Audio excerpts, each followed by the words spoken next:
દેશની સીમાઓ માતાના વસ્ત્ર સમાન છે. તેનું રક્ષણ કરવું દરેક ભારતીયની ફરજ છે. ભીષ્મ પિતામહ. નમસ્કાર દર્શક મિત્રો, સરહદ ન્યૂઝ ચેનલમાં આપનું સ્વાગત છે. હું અનિતા ગોસ્વામી. હવે જોઈએ સમાચાર વિસ્તારથી. વાવ થરાદ જિલ્લાના થરાદ તાલુકાના મોરેલા ગામની સીમમાં એક હૃદયદ્રાવક અને ચોંકાવનારી ઘટના સામે આવી છે. ગામના જ એક યુવક અને યુવતીના મૃતદેહો ઝાડ પર લટકતી હાલતમાં મળી આવતા સમગ્ર વિસ્તારમાં કળભળાટ મચી ગયો છે.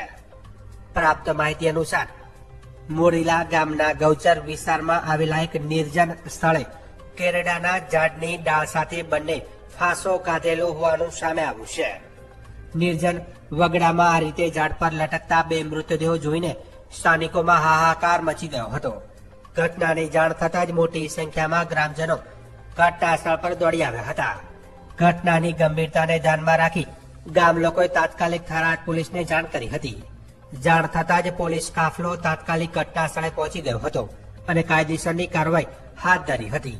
પોલીસ દ્વારા બંને મૃતદેહોનું પંચનામું કરી સન્માનપૂર્વક ઝાડ પરથી નીચે ઉતારવામાં આવ્યા હતા અને ત્યારબાદ બંને મૃતદેહોને પોસ્ટમોર્ટમ માટે થરાદની સરકારી હોસ્પિટલ ખાતે ખસેડવામાં આવ્યો છે.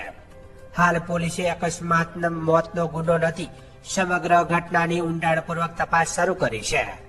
યુવક યુવતીના પગલા પાછળનું કારણ શું છે તે અંગે અનેક તર્ક વિતર્કો ચાલી રહ્યા છે, ત્યારે પોલીસ તપાસ બાદ જ હકીકત સામે આવશે.